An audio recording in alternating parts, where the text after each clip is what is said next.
Bam! Welcome, everyone. It is Sunday night. I don't know why I just said bam. I'm feeling pretty fired up, though. It is this is the end of my first week of school, of like partial week of school. Next week's the first full week of school. But there's a lot to talk about. If you're new here, if you've never been here before, my name is CJ Reynolds. I run this channel, business now called Rap With Reynolds. And the whole entire goal of this is to help teachers to find pathways and pipelines to be the teachers they are called to be, right? So all of us had some idea when we started teaching, some dream of what we thought this would look like or be like, or what we wanted it to look like or be like. And then oftentimes the dream doesn't match up with reality, but I think we can get there. I really, really do. And so that's why we create all of this content, from this Sunday night live feed to the book, to the speaking engagements, the YouTube channel, to all the other stuff that we do. And so the sole focus of this evening is you. You show up, you put your question in the comment section, and you're not only going to hear from me. Chances are a ton of other people in the comment section are going to reach out as well. They're going to say something to speak into your life, into your situation, share ideas, share thoughts, maybe ask some clarifying questions. But it is all to help you go from like that Sunday nervousness that everyone feels to Monday walking into school feeling confident, feeling ready, and feeling fired up to get after it. So we are going to jump right into questions, because there are questions waiting for me before I even got on here. So let's do it. All right, our first question comes from Stephanie. She's asking, how would you go about submitting a complaint against another teacher who speaks poorly to students and makes you uncomfortable as an adult/teacher? I asked my Friday group, but wanted CJ's input too. So what's up, Steph? I would go to human resources because you can ask things there in a way in which like it's not going to come back on you necessarily. So that would be my go-to. Other than that, I mean, like if you wanted to, so maybe that would just be like my first move. And then my second move would be, my daughter sending me TikToks, is depending on this is one for you to feel out, but I think this is good advice for anyone. I think our level of success in life is directly predicated on our willingness to have difficult conversations. So whether that's your marriage really lasting, whether that's your relationships with your children, whether that's that stuff at work.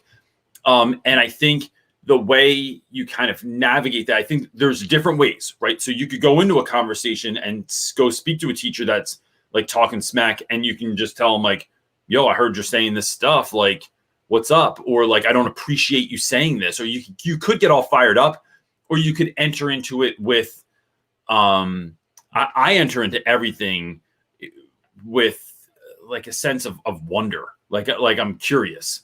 Curious is what I was looking for, not wonder. So when our school makes changes and I ask questions in the meeting, I always go, hey, I'm just curious why we changed this from the old system, or why aren't we allowing teachers to do this? Or why is this a new thing that we have to do? It is so that you're not, sometimes, what we need to remember is that our language can either fire someone up, it can calm them down. Our words have power. And so that idea of going in out of curiosity, hey, listen, this is what I'm hearing from students. And I just wanted to come and ask you about it. I'm just like, I don't know that it's even true. I don't know that this is what you say. Kids misinterpret things all the time. But I just wanted to make sure that we were good, because I think that's what that's going to do. Our united front as teachers helps us to serve our students better, helps us to be better educators, helps us, like, the kids come and go. We're for the long haul, teachers are. And I think having a conversation like that, although it might be uncomfortable, it also lets people know, bro, you are not going to talk smack on me and then no one's going to know it. Like I'm not going to say something about it. So be mindful going forward that this is what you're going to get. You're going to get my curiosity. You're going to get my intrigue. You're going to get my face-to-face conversation if this sort of thing happens. And, the last thing I'd say to that, in doing that, what you're really doing also, let me move this microphone over. What you're really also doing is, people in this world treat us the way we teach them to treat us. So if someone's talking crap on you, if someone is dismissing you in front of people or in private or in public, if you don't like the way someone's acting towards you, it's because you let them know it was okay to do that. Or you haven't let them know yet that it's not okay to do that. So going in, no matter how awkward it is, no matter how much your voice trembles or your body shakes or how weird it feels, you are literally teaching someone, this is what happens when you do this. And I'm going to come back and have this question every single time, or we're going to address it every single time. But it's not going to go unsaid. So I think either one of those two things is doing that, whether you go to HR or you just go speak to that teacher on your own. Either way, it's going to do that. But that's where I would start. All right, our next question comes from Wendy. She's her question is, I homeschool my daughters. Your videos help me a lot as motivation. What would your visions or ideas be for homeschooling? Much love from Belgium. I love Belgium. I love their beer. It's great stuff. That's a great profile picture, and that is a very cute little girl. I think that, so first of all, thank you very much for saying nice things. Like the stuff is never lost to me. I really deeply appreciate it. I think, so we homeschool our kids, just being transparent, for a whole host of reasons. Not because I ever wanted to or wanted to be a teacher. Didn't want to be a teacher. Like that is not. I still don't. Doesn't want to be on camera. Doesn't want to be a teacher. But the opposite of me. So opposites attract. I'd say though, with regards to homeschooling, it's been about. I'll speak to the camera because she's trying to do 7 things at once. It's one about making things relevant. So it's not just looking at a school curriculum and thinking about like, what do you need to be doing? But it's like, how can I make this actually matter to my kids? How can I have a why behind everything that I'm doing? That is something I say all the time, but I can't underscore it enough. So in class the other day, this dude asked me, first day of school, I say, we're going to read and write and speak every day. And this kid goes, why do we have to write every day? We already have a composition class. So in our school, English is split into 2 different classes for your 9th and 10th grade year. It is literature and composition are 2 separate classes. I said, because composition is teaching you to write for technique. I'm teaching you to write for power. I'm teaching you that in a world where we're kids, and for me, teaching Black and brown boys are told speak when spoken to and then are never spoken to. I want you to stand up and speak with confidence every time you talk. I want you to be so well versed in what you think, what you believe, and how you communicate that I want you to be on fire, and for no one to ever get it twisted what you're saying when you speak, because you've practiced so much that it is impossible for you to mess up. And when you do mess up, you will have the strength of spirit to be able to pivot and to be able to keep going. That to me is so incredibly important. But that's my why behind the what that we're doing. I just didn't want you to forget that was back there. Knock it over. I think the other thing is the beauty of homeschool is literally the world is your classroom. So if you're going to learn about ecosystems, go to an ecosystem. If you're going to learn about math, go to to the store and do math there. If you want to learn about, damn near anything. I mean, like for our kids, because my son really struggles with dyslexia, they read every day, but they use audiobooks every day. But it has built something into my kids that they love that time every day. And sometimes my wife has to like put a stop to it because they're like, no, we want to like know what's going to happen. So they're reading through the Harry Potter series right now. They're on the 2nd to the last book, and they're getting good at that end of that book. They're really so stoked. And then that leads to writing prompts. It leads to like, what do you think is going to happen next? Our son writes about things like what's his favorite season of Fortnite and why, but we're not tied to like a lot of the curriculum that typical schools are. So I think it's about looking around and just looking at your life and thinking, what do you wish you knew? And what do I have to teach them? But like, where can we do it? Can we go to an aquarium, to a zoo, to the beach, to the woods? Like, where can we do that? And I think that that's really fun. Yeah. And not feeling like you have to fill 7 to 8 hours with stuff. Like, no, that's the hardest. No, we do that in school for babysitting. We don't do that because it's like, that's what makes you the best student. No one ever looked at a school schedule and said, is this what works best for kids? Because it doesn't. Like, it works best. Our school goes 8 to 4. You know why? Because mom has to be in work at 9, need to be able to drop the kid off and then pick them up at the end of my day. Yeah. So don't feel like you have to fill the whole day with it. What you got, buddy? Our next question comes from Liz. I gotta get to it. Want me to sing? No, it's right here. Liz is asking, what do you say to students who don't see the value in taking your class and are often disrespectful about it? I teach Spanish, so normally they don't see the value till later. Yeah, I had this conversation with a teacher the other day that teaches art. And she was told by another teacher, come on, you just teach art. And she was like, damn, like from the faculty, like came at me with that madness. Just art's amazing. It is, I think, Liz, one, we're not going to win over every student. Let's just start there, right? Like, not every kid is going to love it. The disrespectful piece needs to be addressed, though, because you just can't go around the world disrespecting people. So, and I think with certain students, like, it could be the who you are that, you want to really hone that in too, right? So whether it is, if you are, some students, like, it's often thought in our school that it's easier for men to teach, and especially because we teach all Black and brown males, there's this stereotype that like Black men will do better, but that's just not true all the time. We've had a number of Black male teachers, and what we have found is that oftentimes kids project onto those teachers like feelings that they have about other Black males that have played a role in their life that they haven't had a strong relationship with. That sometimes, so that's a thing. But like, even the fact that like you, if you're a woman, like really knowing that like that the onus is sometimes on the teacher community to get students to respect all teachers of all, no matter what they look like or where they come from or things of that nature. So that is something that the disrespectful piece is something you could address on your own by building a relationship with that student, by seeing where they're coming from, and then by just holding the line.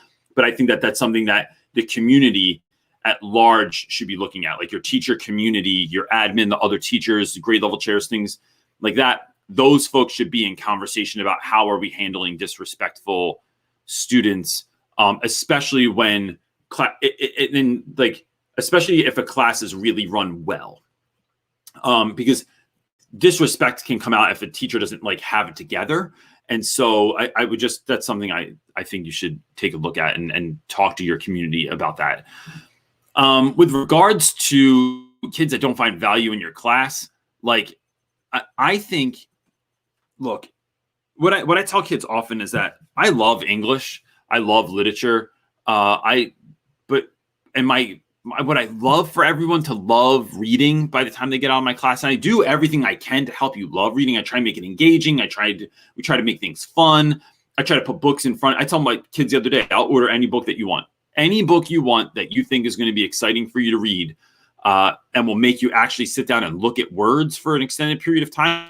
I'm like, I'm down, bro. Like, I'll get you whatever you want. And that, so I can do anything I want, but there's always still kids that don't believe. I think kids don't believe for several reasons. One, they don't realize that, and even though I tell them this all the time, I don't care that much if you love reading. Would I love it? Yes. Is that my number one thing? No. Reading is just like literature is the vehicle through which I can teach you a million other things. It's just that I like this vehicle best. I like it better than science. I like it better than math, but that's a personal preference. It's not a slight to any other subject matter. But for you, it's about really realizing what really is Spanish all about and how does this actually help you benefit going forward? Or how do you take a class that you don't really like and you're going to win anyway? How is this really so much more? Like, it's not just about learning Spanish. It's not just about state standards. It's not just about college, but like, how is this learning process, right? So this is one of the times in school that you're learning something like new. Like it's not like math that builds on one another, but like maybe you never took a language before. How can we talk about the learning process? And I think that gets really interesting. I would look into Jim Quick. KWIK. He has an Instagram, and then he has all kinds of stuff online. But he really talks about this idea of like, how do we learn? What we don't teach in school, that I think is a complete it's a complete missed opportunity, and something that's imperative that we should be talking to students about, that we don't. Like, I don't know one school that does this, and maybe someone out there is going to say that they do, and that's awesome. But I don't know one school that talks about how to learn, that looks at how does the brain work and how do different students absorb different types of information. How do we help kids to actually absorb what we're talking about, to internalize it, and then to use it? We don't do that very often. We just teach in a very specific way often. So, I had a student one year that was failing Latin. We require our students to take 4 years of Latin, which doesn't excite really anybody in the whole world. And he was going to fail high school because of it. And so the conversation that I had with that particular student was, it was kind of looking at your life and figuring out, like, what do you want? What do you actually want in your life? And we mapped it out. I did one of these, like, on my desk. And I'm so ridiculously neat about my desk. Yeah, I was trying not to. I wasn't going to say anal. Now you're making it weird. Sorry. I cleared everything off my desk, like one of those gigs, like I was in a movie. And then I took a Expo marker, black, of course, and wrote on my desk everything that this student wanted to have in their life, all their dreams, all their ambitions, and all of that stuff. We then reverse engineered that to how do you get there? And then what he realized was that Latin was getting in the way of his dreams, of his goals, of the things he wanted to be able to do for his brother and sister, for his mom, for his community, for his church, for his life. And that Latin now was part of a game, right? This was part of the game. And I think sometimes school, sometimes certain subjects, sometimes certain teachers, they become part of this game. That, are you going to let this class get in the way of your dreams? I don't care if you like it or not. I don't like doing stuff all the time. We hate doing taxes. Taxes, especially when you own a business, it's a pain in the ass all of a sudden. You got to itemize stuff. You got to learn all these things you didn't know about before. I can't stand it. But am I going to let that get in the way of my dreams? Nope. So it's about helping kids maybe figure out another way to look at things so that it's game on, and understand that what you're doing is trying to not only get them to love it, but sometimes it's get them to just like can we make this engaging enough that you just don't loathe it? Like, there's only so many ways for me to make Shakespeare fun, especially Merchant of Venice. Not my favorite play. Got to teach it every year. There's only so much lipstick I can put on the pig, right? But I'm trying, right? Can't lead a horse to water, but you can make it really thirsty. I don't know how. I'm thinking just feed them salt. Maybe if we just fed kids salt. Good luck. I mean, we do. We've seen the school lunches. It's horrifying. Yes, that's so true. All right, Miss Gonzalez is up next, and she's asking, how do you handle kids calling each other gay? Like name calling. Grades 6 to 8 mixed grade classes. Not only calling each other gay, everything's gay all the time. Reynolds, you got another pen? My pen's being gay. Bro, what? What is that? Like, it's kind of like when people used to say retarded. They say it all the time still. I know, but I feel like retarded was like such a general, like, used word, like gay would be. Yeah. And I think part of it is, if you were to ask kids, like, for real, if you were to ask kids, like, if they were trying to hurt someone's feelings, I don't think they associate the word with what they're really saying or how that's going to make someone else feel, right? It's like they're not speaking against something. So like when they're saying something is retarded, they're not trying to like make anyone in the class feel bad, but they're also children. So they're not being mindful of the fact that, like, I have a son with some very serious learning disabilities, with some very serious learning differences, that word when said in class, when the word retarded is said in class, it hurts my heart. Literally, like, every time I hear it, I'm like, bro, yo. And I'm going to tell you how I deal with that in a second. But there are kids in class that even at the 6th to 8th grade level are questioning their sexuality. They're trying to figure out who they are, or maybe you have a house with 2 moms or 2 dads. And so it is reminding students, the way that I deal with it is to say, listen, let me tell you why we don't say that word. We don't say it. We don't say certain words in class because you're not allowed. We don't not say them in class because I said so, or because it's not even because it's not socially acceptable, right? Like I don't say like you can't go to a job and you're going to be like, hey, look, yo, boss, my cash register is being retarded. I got to get it fixed, right? It's not even for that. What I want students to understand is that they have power, and that our words have power, and that when we wield that power, we can use it to hurt people or to help people. And so when we use words like gay or retarded or fag or whatever else, right? Like the words that are just commonly thrown around in schools and in households and things of that nature, what we're doing is we are using our power for evil. We're using our power to hurt someone. And you can hurt somebody whether you know it or not. It doesn't matter if you knew it, right? But it is checking kids and helping to hold a mirror up to the things that they're doing and saying, now you might not be doing this, so that's why we're having it. You might not know you're doing this, so that's why we're having this conversation. But we need to be thoughtful of the things that we're saying, because what we can also do is empower people. What we can also do is celebrate people, is find ways of lifting one another up. And sometimes unknowingly, we say and do things. The difference is, now that you're in the know, what are you going to do about it? Are you still going to be a bully? Like you're big and strong and tough and macho, right? So you can use that to hold people down. You can do that to take someone's lunch money. You can use that to get someone to shut up or to make them give you their homework so you can cheat off of them. Or what would happen if you shifted that and you walked down the hallway and you saw that kid that was different than everyone else, and you were just like, yo, what's up, Jason? How are you? Like, what? Like that's not going to just blow Jason's mind that like, what? You're like, I thought you killed people in your free time. Like, like they that's going to blow someone's mind, that if you're the head of the football team and you're a macho, kind of like you exude confidence and like you're the man, to just say what's up to somebody or to say hello or to help someone with their locker, bro, what? But you can use that power for that. I think it's having those sorts of conversations with students and letting them realize that, yes, you are powerful. Yes, your words mean something. Yes, what you're saying is not okay. But the real conversation comes after that. And look, sometimes it is just reminding kids. Sometimes it's just holding a mirror up to what they're doing, not making them feel bad or guilty or wrong about it all the time. Because I think that oftentimes kids are just kids and they do dumb stuff. Like kids do dumb stuff in my room all the time. They write on the walls. They draw on their desks. They say things. They act a certain way towards me.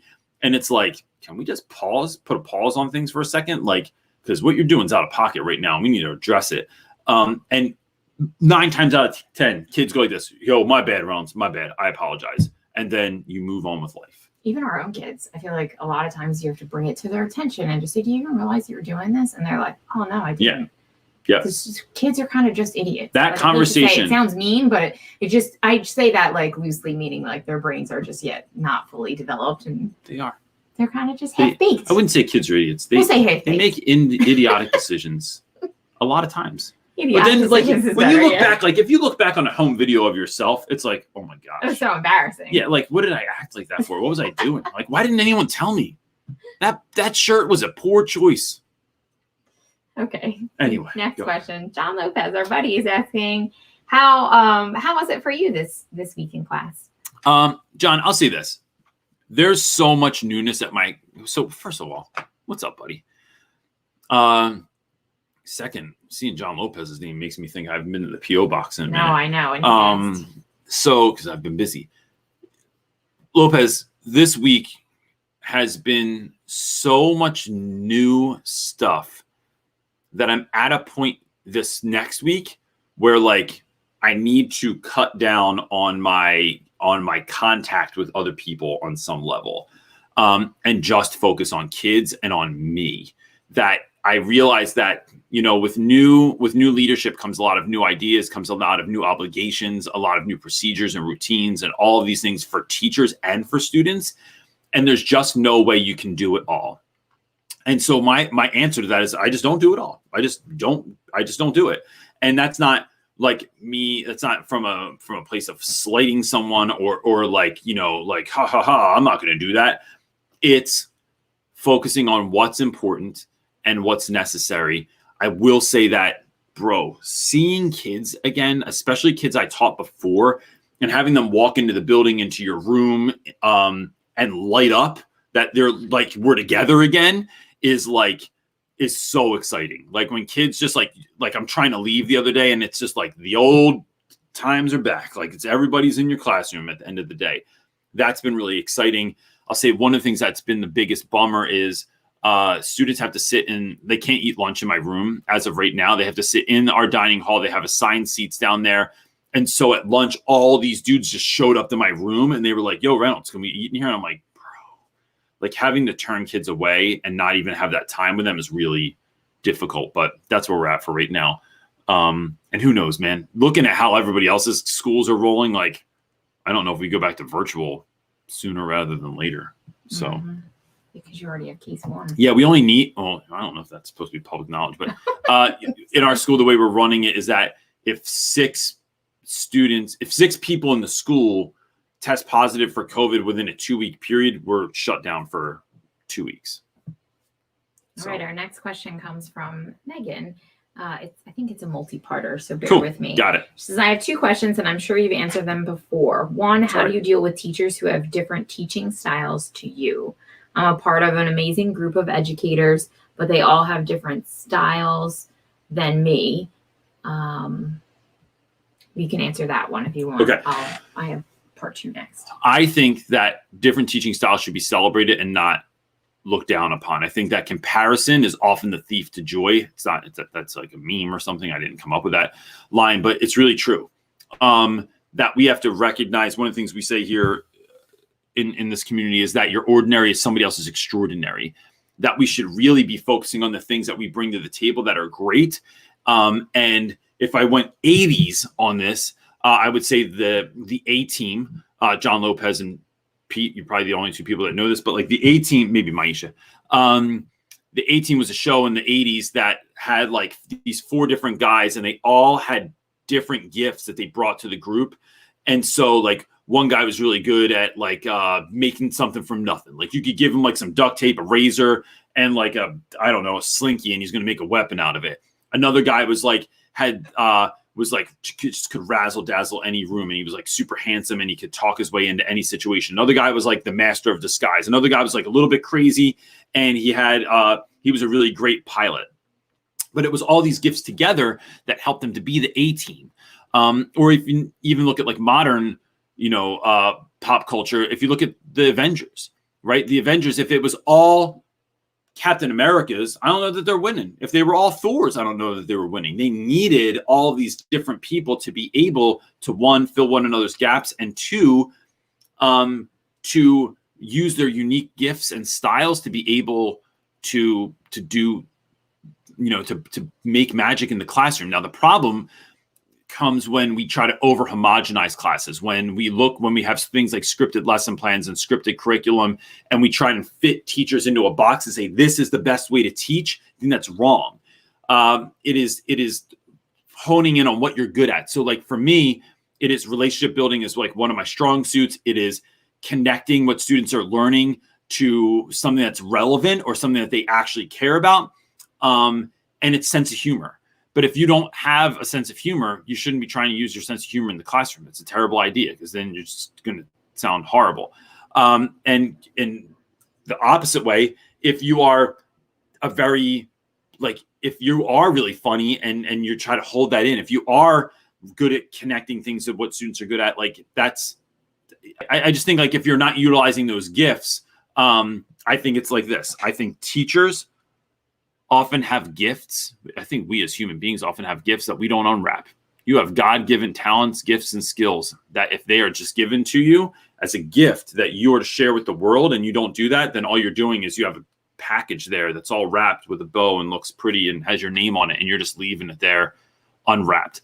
So I think it's sometimes just that slight shift of like, and getting people excited about that, getting people excited about the idea that we're not all the same. Of course, we're not all the same. Of course, we have different teaching styles. We have different ways that we do stuff. We have different rules. We have different ways that we get down with kids. And that's so awesome. I just love it. And so it's getting people excited about celebrating those differences instead of looking at them and being like, I wish I was more like this, or should I be more like this, and getting rid of that crap. I always find that really interesting that they want to do that to teachers, because all of the students are so different. Like, they need different things from different educators. If all students had the same educators, like, they just...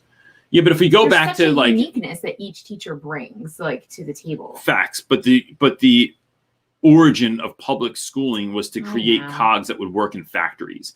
And so how do we do that consistently on a regular thing? Like, people that work at McDonald's are not asked to be innovators, right? They're managers. They're not leaders. And so oftentimes we teach teachers to be managers, classroom management, instead of classroom leadership.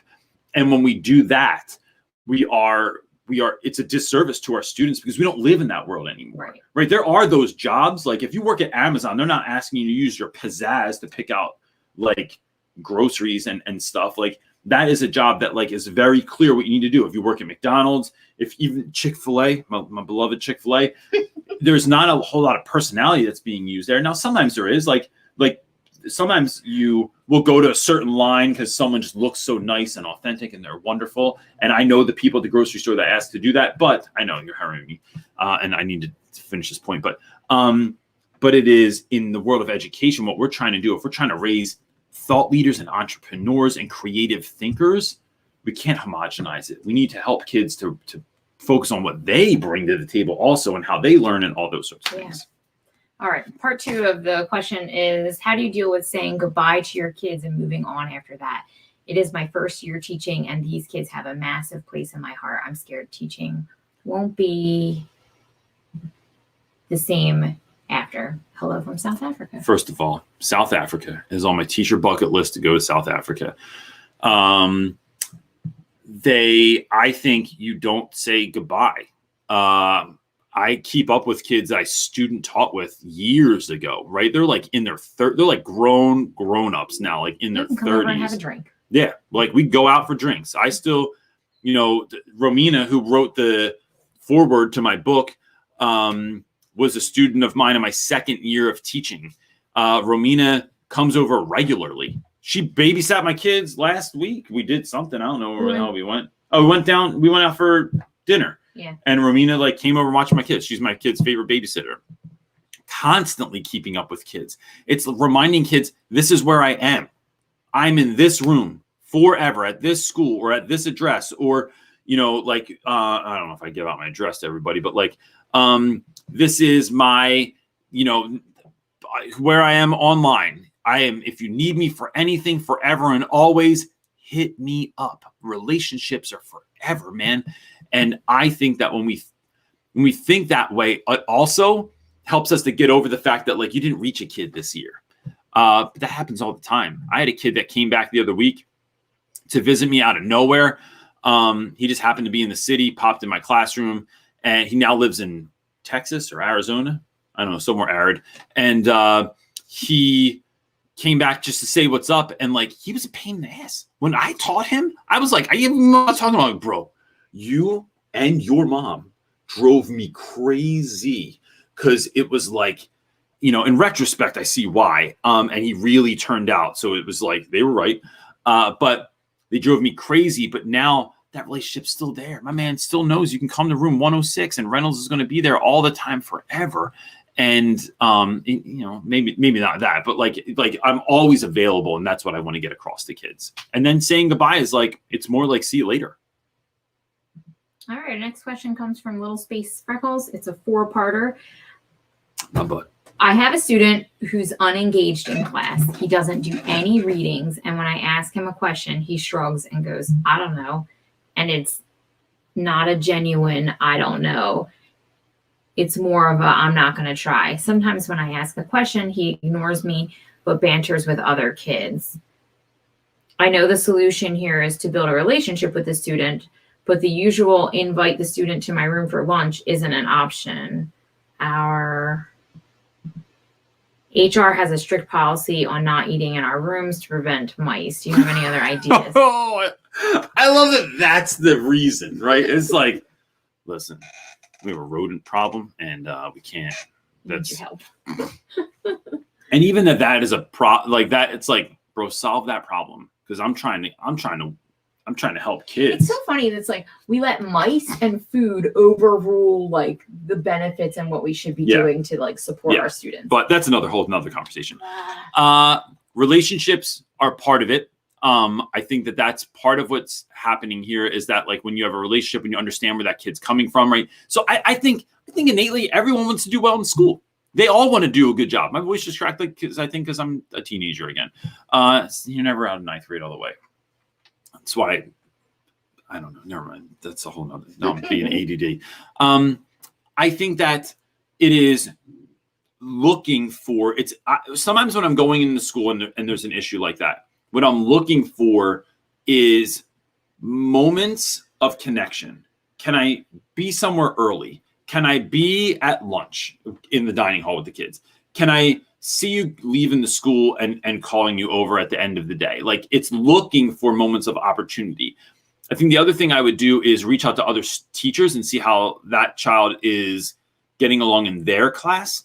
And what I'm not looking is for partners to complain with. And I know that you're not that kind of teacher, but I point that out because sometimes you go to someone and you go, hey, do you have this kid in class? Oh my gosh. Oh, I mean, just the worst. And it's like, we don't ever get to like a point where we're looking for what we can do. It's just like, we're just going to complain about it. And I'm not interested. And then I go look for other partners instead.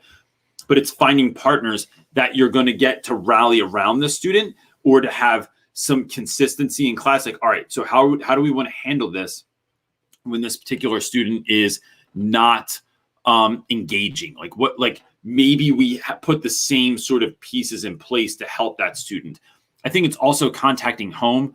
I think it's finding out, like, I'm sure you've heard me say this before, but it is asking things like, what was this child's favorite class? What was their worst class and why? And so finding out like what kind of thing works best for that kid. Asking, like, just sharing with a parent, like, hey, this is what's going on. I really want your child to be successful, but I'm not sure, like, if you can talk to them. I wasn't sure if there was like something else going on that you all might be able to have a conversation and to help them to show up to be successful, because right now they're not. And then after doing all of this, right? So in building those relationships, you're also finding out things that they like and trying to incorporate those things into class. Letting the student know, like, don't just expect that they see what you're doing, that you're trying, letting them know that their success is of your utmost concern. And then I'm going to try all these things in class so that they see you trying. And again, like I said, sometimes you can't make learning that attractive. Like, it's just like, or attractive enough. But a kid seeing your intention sometimes can really help. The other piece to that is they only get the same amount of time, attention, and effort that everybody else does. That I cannot stop class. I cannot stop the learning. I cannot stop what we're doing just because you don't want to, or you're going to fall asleep, or you are going to be disrespectful. Like, kids need to know. So what we have, and if you go back, there's a really great segment on a past, like, we used to do these things called Teacher Talk Live or something like that, where I had one of my heroes come on, and Rafe Esquith described it as there's three types of students. It's also in my book as well. There are three types of students. One are the kids that everybody wants to teach because they're awesome and they love learning.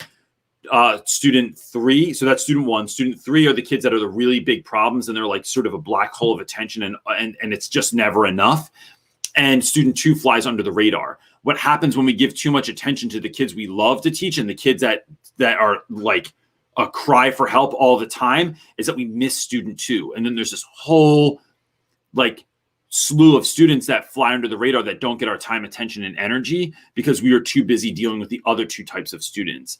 And so we need to make sure that we're giving everyone equal time so that we are meeting all of their needs. So it's like, you can do all that stuff for that kid, but at the end of the day, if you really, really don't want to do it, and I've done all the things, that becomes like we have to talk to admin. We have to bring more people into this conversation. We have to talk about things more in depth, because I just don't have time in class to I can't sit here and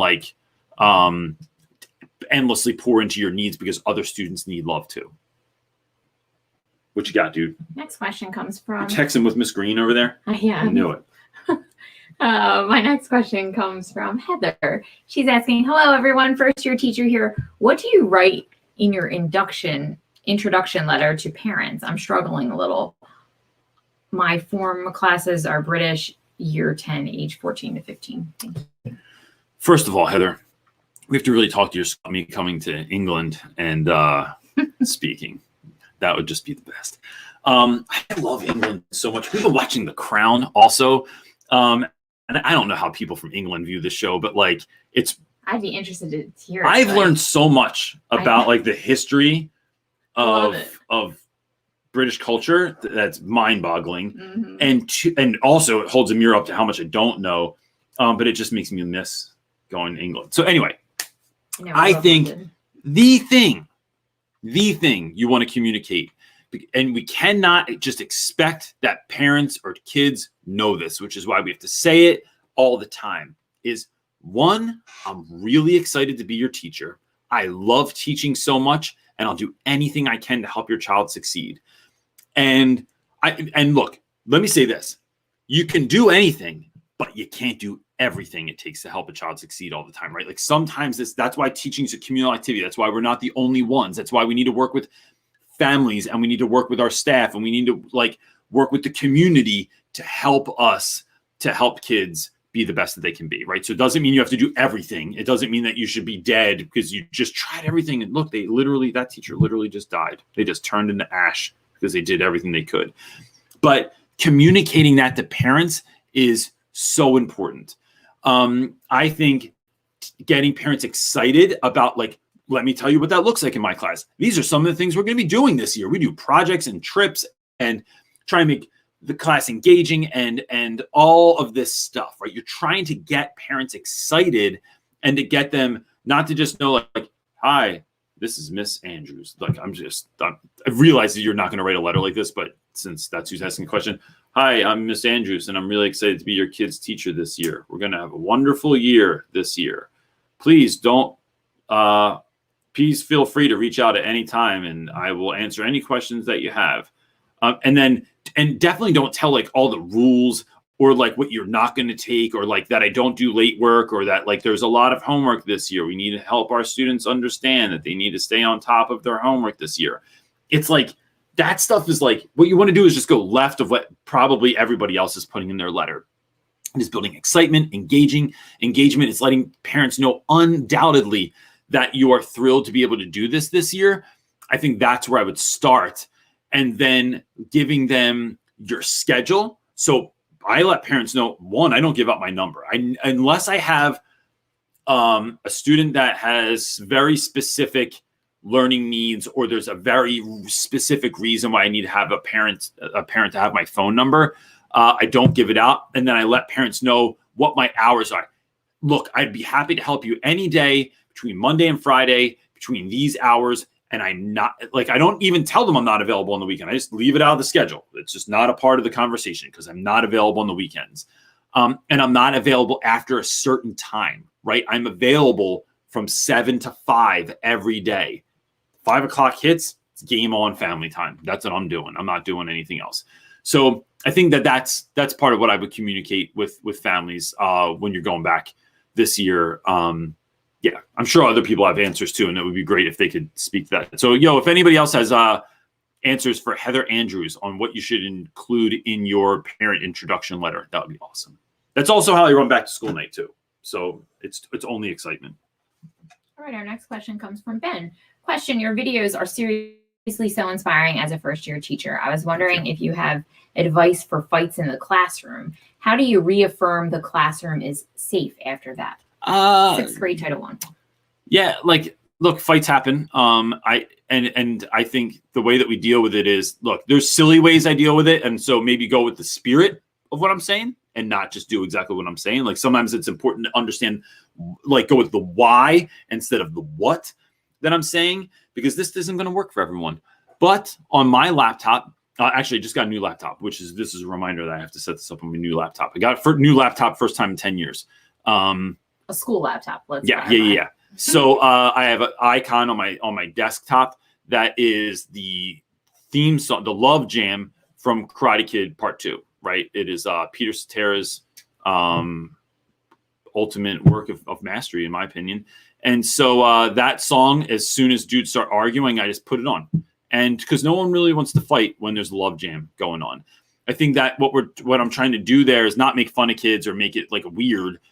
But I am trying to make it weird. But I think sometimes it's like, how do you shift the energy to address the situation? So like once an argument starts building, it starts to get to a place where like kids are like, I think most kids want an out. They don't want to fight, right? They don't, like, especially boys. That's why there's so much posturing before it happens. Girls, on the other hand, will like get a pass to the bathroom.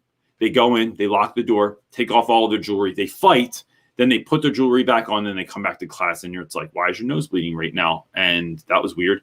So that's different. But what I'm trying to do is, what can I do to shift the energy to make it like give an opportunity for a laugh, give an opportunity for me to be able to speak to something.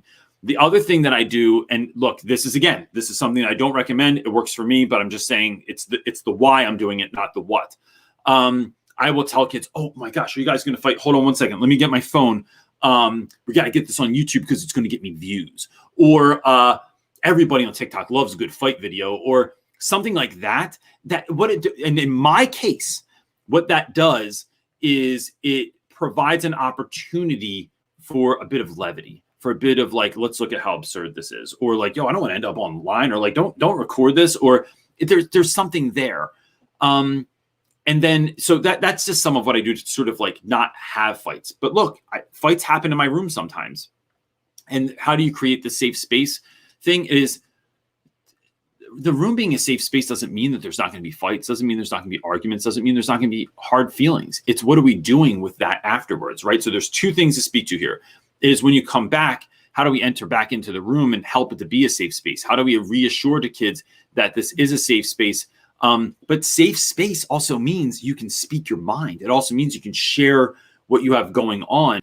And sometimes that might piss someone off and that might lead to something, but it is also like, so that's not like, it is helping kids to come back into the room, and knowing that we're going to do something with that. But gosh, this is such a big question. The other piece I'm thinking about is, why do we fight?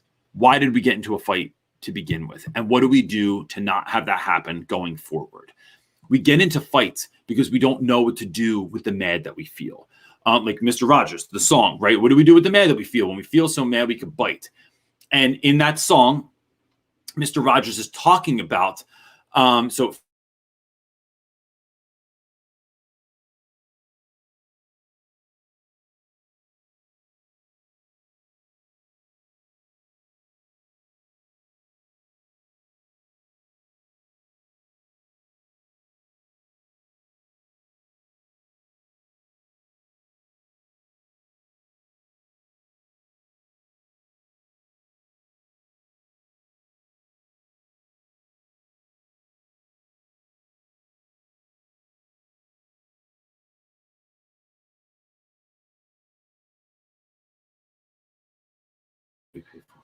there we go.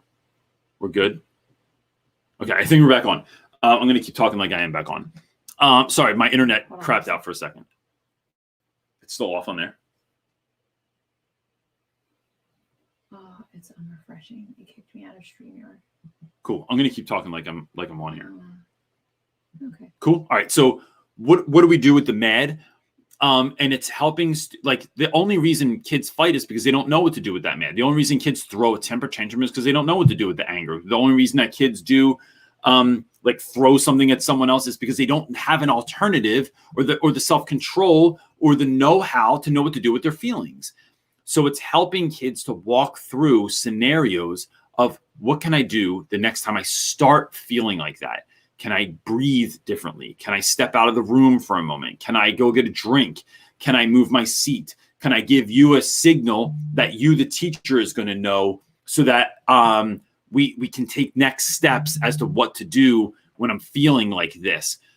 It is instilling kids with the know-how so that they don't grow up being adults that are still getting in fights. They're not growing up as adults that are going to shoot someone else, that are going to that are going to rage out. They're going to crash their car into someone. I saw a guy the other night was going out for drinks after school with some people, and some guy got a flat tire or something that happened with the driver in front of him. He gets so pissed he just floors it and crashes into the bottom of the L train in Philadelphia. And I'm just standing there like, what the hell? Like, and that's because when we don't know what to do with that internal rage, with those feelings, with those thoughts, with those emotions, with those ideas, that we rage out and we do crazy things. So it's helping to start equip children with that. And I think that's a big school conversation too. That's not something for just a teacher. So Ben, you should not be the only person doing this.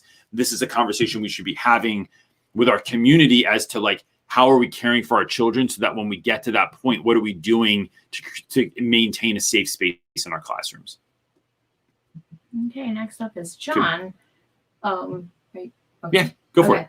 Really appreciate you, Reynolds. I see you starting a teacher coaching business in the near future. Oh, thanks. Thanks, Ben. By the way, did you ever get your mannequin? Question, what is the pace of your class? Is it fast-paced with a lot of transitions or more chill with a lot of focus on one specific thing? Oh, this is a great question. One, for those of you that don't know, I ordered a mannequin.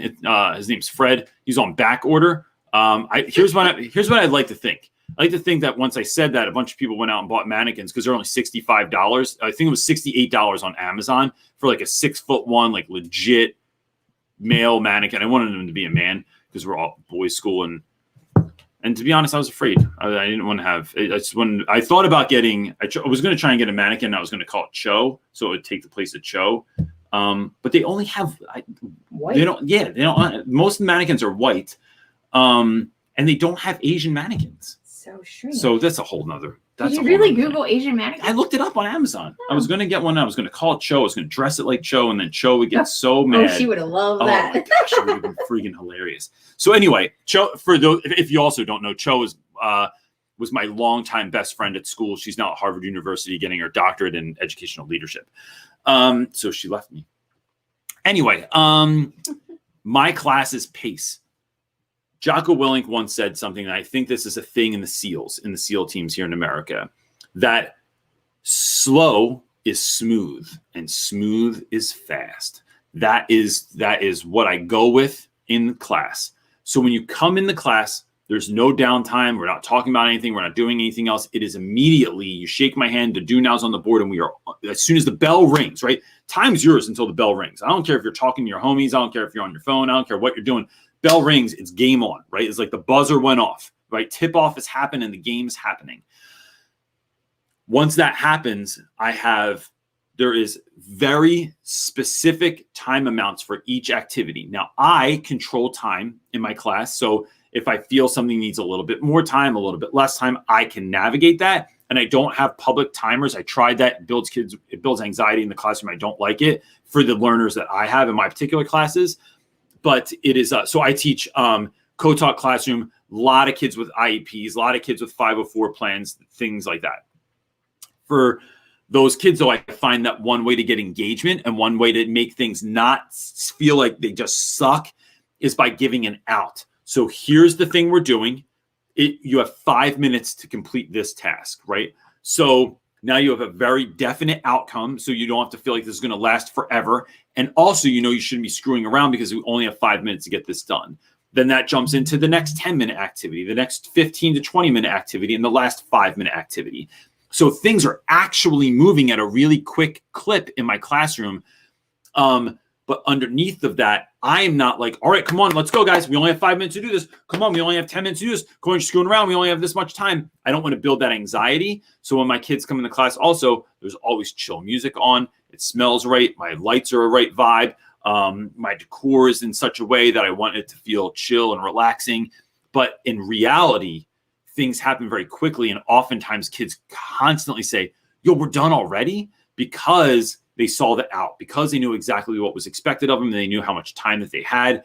So it wasn't like 45 minutes. Oh my God. Like, this is so long. 50-minute class, like hour and 90-minute block scheduling. Oh my God.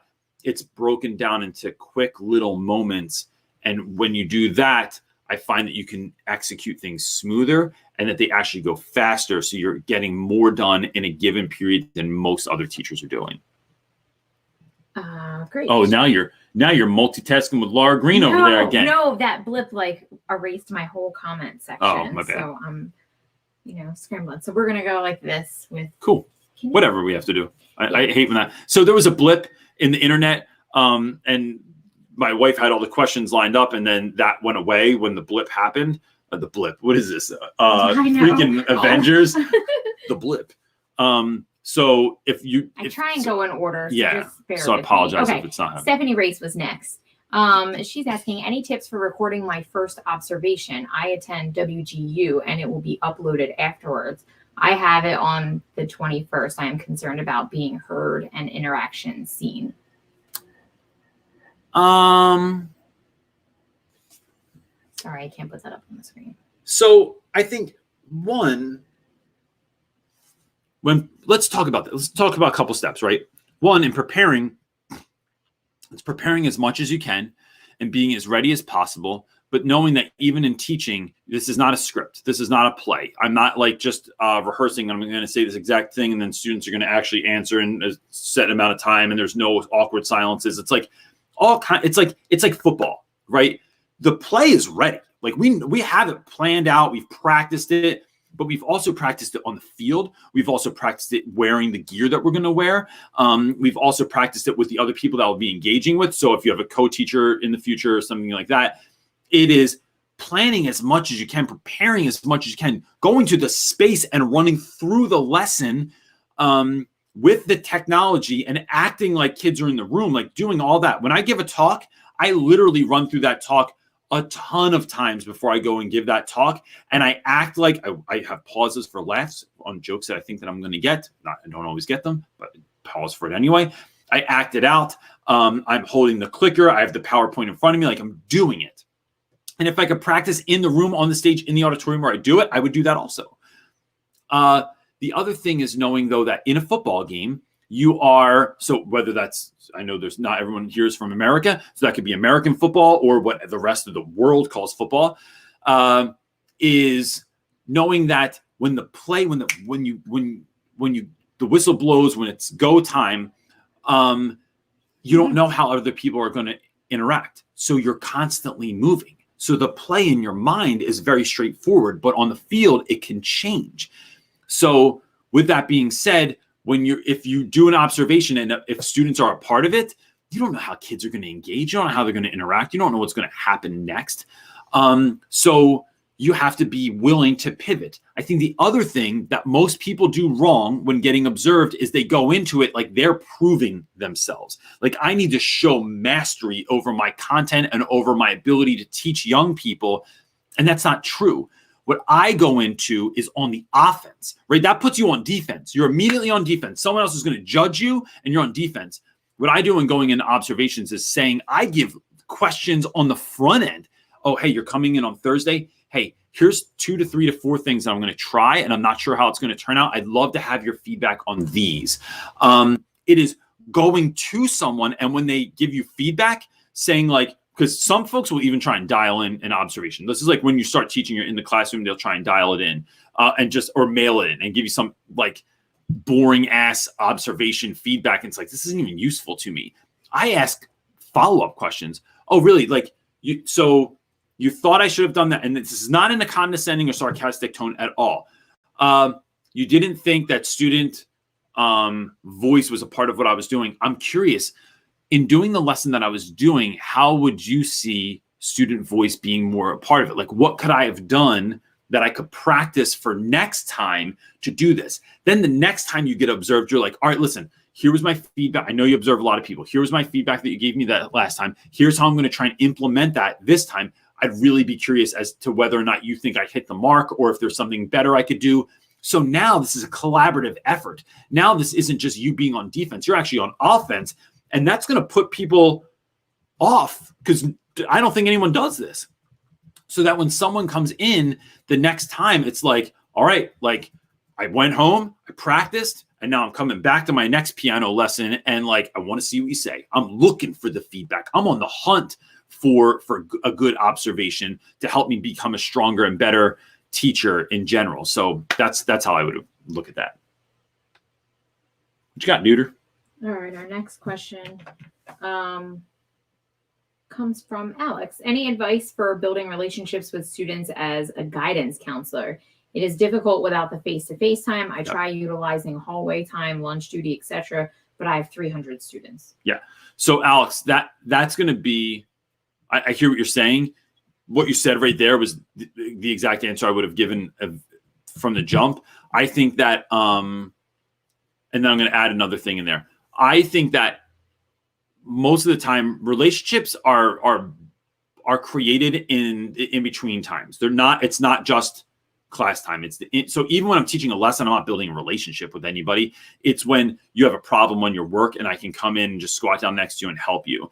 I think that it is in, like, we as people gravitate towards that which we are the most familiar with, right? So that could be anything. That could be food. That could be the way that you work out. That could be the way that you take to school every day. You do the same thing that you're most familiar with. That's what you typically stick with. If you're my wife, you go that way all the time, even at a fault, and even if it's a longer way, because she never will go a different way. It's always the same way. I wasn't listening. Dang it. I'm talking about how you drive the same way to somewhere all the time, no matter, like, because you're like, this is how I was told how to do it. I'm not figuring out another way.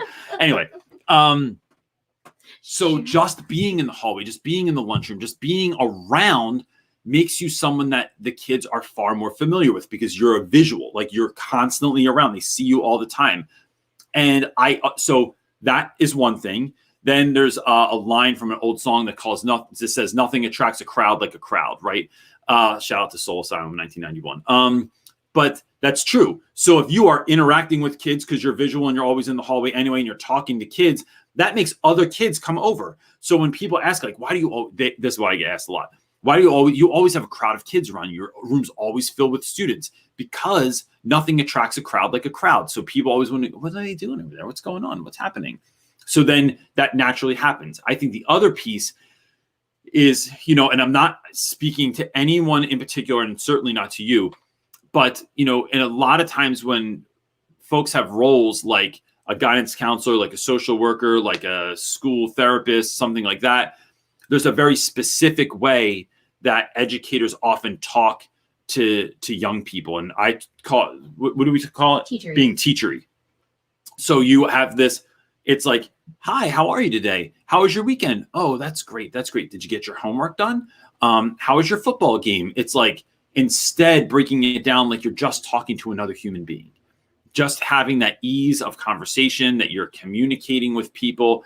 And that puts you in a place where kids want to be around you because they know that you're willing to sometimes enter into their world of Fortnite, Call of Duty, football, of movies, of TV shows, when you're willing to, like, and I'm not even saying going and watching and engaging with all that stuff necessarily. Like, you can, and that gets you further, but like just listening to kids. I know he's not listening to me right now. I do this with my son all the time. He will call me at school just to tell me about the Fortnite update. Do I need to know about this right now? No. Do I need to know about your favorite, like what Mr. Beast did and how he made the most gigantic bowl of cereal the other day ever? No. But I listen to him. I care because you care. And when kids know that you care, they'll care what you know. And that's when you start building those sorts of relationships. And will you be able to do that with all 300 kids? Maybe not. But that's fine. Not all those kids need you. Not all those kids need me. Not all those kids need the social, emotional stuff that they get at school. Some kids just need to show up for education because they have all that love and affection and care is coming to them from other sources. So you don't have to be the be all end all. You're just, you're an option. That's what you're doing. Okay. Our last question, and it's a serious one, comes from John Fox. He's asking, not sure if you feel comfortable talking about it here, so no worries. If not, but could you talk a little bit about your faith and spiritual journey? I want to have faith in something, but struggle to. Okay, so I'm not opposed to talking about that. I'm not opposed for example, I'm not opposed to talking about anything. Like that's why we're here, because it is a safe space on the internet in front of the world to talk about these things. So with regards to my journey, and I think this is good for people that, like, even if you're not like religious or something like that, like there's a you that exists in the world that you might not know how to integrate that you into your classroom. So that might be your belief system, your lack of belief system, your politics, your sexuality, like your who you are as a person. And I think that that you know, not all those things should always be talked about in class. I'm not saying like come in and like and like deliver your thoughts and feelings on like the last Joe Biden speech or what should be done in Afghanistan or something like that. What I'm saying is that person is showing up whether you want it to or not, whether you believe in it or not. That person that feels that type of way or looks at certain situations or scenarios or is accepting of certain people or not accepting of other people, that person shows up whether you want them to or not. So for me, I became a Christian when when I say that, like I in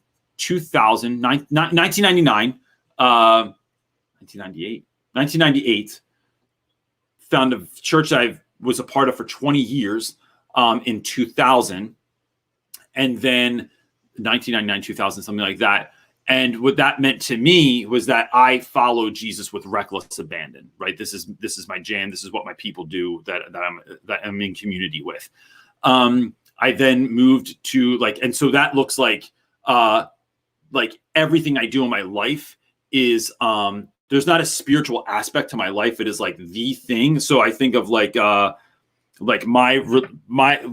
I am spiritually is not another dish on top of a platter that like a waitress would bring out or a waiter would bring out to a table. It is in fact, this is my life. And then school's on top of this. So this is my spiritual journey, and then school, and then my family and my friends and my hobbies and everything else is interacting in that. And it literally guides every single moment of my life. It is the reason that I do everything I do. It's the reason I literally live where I live. Like I moved to my neighborhood as part of an intentional community. More than 50 of us moved to this at the height. 50 people lived in the same kind of tough neighborhood to be good neighbors. That was our goal. And then the reason I work where I work, the reason I do a lot of the things. So what that has allowed me to do is to really be myself, is to have faith in something else that I can trust in and I know is guiding me. And that, so when I show up to school, that's the person that's showing up, right? Like full-fledged, wholeheartedly. That's what I believe. So, and look, as maddening as school can be, as uncertain as the world of education can be, I know that I don't have to figure it all out. Like that I am playing a part. I'm showing up and being a willing participant, and it helps me to take risks sometimes. It helps me to do crazy shit that I do. But that's part of the role that plays. It also is a part of my self-care. I do not go, so like I wake up early every day so that I can pray and meditate and read, right? The end. Like that, but that creates a person, that overflow of love, of care that I feel for me that comes from somewhere else. All of that stuff helps me to show up and love my family. It helps me to show up and love my students. It helps me to take risks. It helps me to know that my back is gotten no matter what. That's part of that too. And there's a million ways that kind of plays out in my life, but that has been my experience. And it is like the singular thing that has made everything possible in my life, I believe. So yeah. Yeah. Yeah. So I think I could talk about that, and I'm not opposed to talking about it more, but that's just where it is. But let me just say this real quick. Why don't I talk about that on my channel more? I take really a note out of Mr. Rogers' book, right? Mr. Rogers, like one of my ultimate heroes of all time. Mr. Rogers got into education to be a blessing to others. He didn't grow. But you never heard him talk about God. You never heard him talk about Jesus. But what he was doing was trying to be an expression of care. And sometimes when we do bring certain words, especially in the world that we are currently living in, saying something like Jesus is immediately going to set some people off and make some people shut down. And I'm not against that. I'm not afraid to be who I am. But what I want to do is I think that love, infusing people with a sense of hope, with a sense of connection, with a sense of community, with a sense of they're worthy. I think that doesn't turn people away. And I think that actually brings people in. And so I am using all that I've been given to share on this platform, those particular things with people. And that's why we are trying to create pathways and pipelines for teachers to be the teachers they are called to be. It is so important to us. So with that, we're done for the week. My son is waiting for me. The Eagles have been on for the last hour and a half on their first game of the season. So we're going to go watch that and eat some unhealthy food and let the rest of this day be restorative so that I can show up tomorrow and be the best teacher that I can be. We'll be back here next Sunday, 1 p.m. Eastern Standard Time. And that's it, gang. I hope that you have a great week. Peace. That was not it. I thought I was going to transition there. I didn't have anything ready. So, Way to go.